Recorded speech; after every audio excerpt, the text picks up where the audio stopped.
Hi, I'm Brad from Charleston Hardware. Today I'm going to show you how to install a passage set, which includes a pair of backplates, a pair of doorknobs, and the latch to make them work. This is a mock-up of a door. It's already been prepped for the latch. If you saw our first video in the series, this is a passage latch. It's used on a hall or closet door. It doesn't lock. There's a hub here where a spindle passes through. When you rotate the spindle, the latch bolt goes in and out. Most doors come already cut for a passage latch, and when they're cut, it's just a matter of just sliding it in and attaching two screws.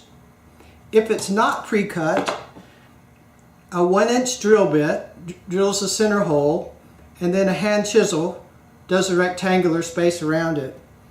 This is a handy tool. It's a corner punch, which is a chisel that does a right angle. It's really useful for getting the square corners just right in this type prep.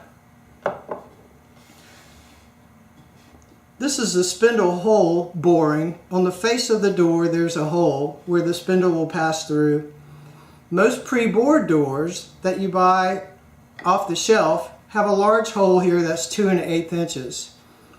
Anything that you use in hardware needs to be big enough to cover that hole. So today we're going to use some back plates, which are 2 1/4 inches wide and will cover a hole. In other words, it'll work for this small bore and it'll also work for the larger bore. The latch has been installed. We're going to install the back plate first. We're not screwing anything down until we know that this latch is going to operate smoothly and come in and out every time you turn the knob. If you try to rush, when you turn the knob, this will stick and the door won't be functional. So the back plate is just held over the hole. The spindle is inserted through the back plate, like so. What we're going to do is adjust this thing up and down so that the knob is level from up and down and left to right. To make that easier, we're going to apply the other side of the door hardware in the same way. So the second back plate is put on, second doorknob is put into place. Now you can see there's this kind of thing going on and this kind of thing. So there needs to be something to help stabilize these plates so that there won't be all this play and that the plates will be centered properly. We have a special tool for that. It's called a centering tool. This is what it looks like. It's pointed on both ends on the inside. Whenever you have the plates in place, we're going to tighten this up and it'll squeeze the plates together and hold them still so that the screw holes can be marked.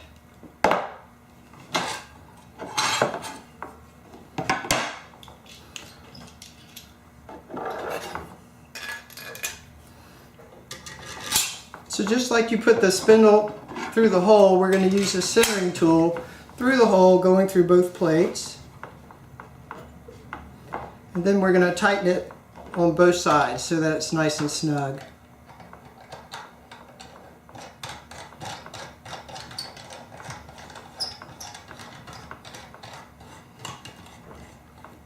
So one thing we want to do is try to level this front to back of the door. That looks pretty good. And tighten this.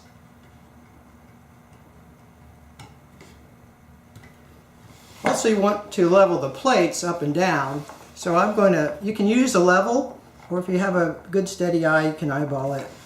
I think that looks pretty good. And the same thing on the other side. I'm just going to slide this over, like so.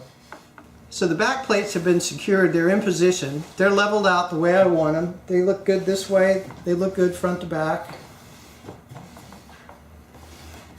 So the next step is to drill the pilot holes. I've already marked them with a pencil in there, and I drill just through the plate, holding a steady hand.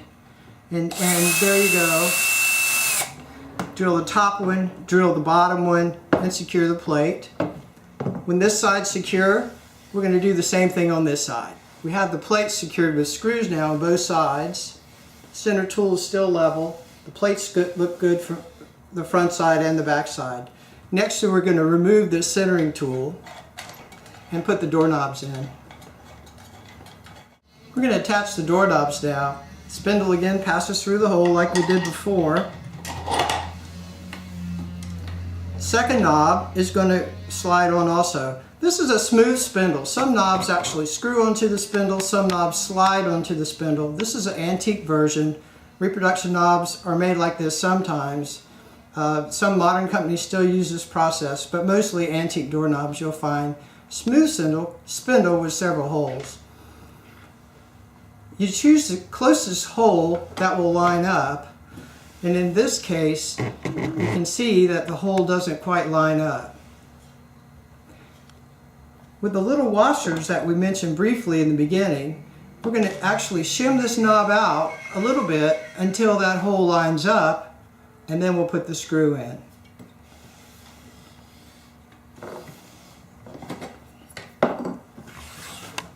I've already counted how many washers are needed here, so I don't have to do trial and error. But you just add washers until the screw hole lines up so that you can attach the screw. And you can see here that that was the right amount of washers and things lined up nicely. This is a set screw. It's the last thing that we're going to do on this set. Just holds the doorknob in place. Usually I like the set screw to face the floor so that you don't see it.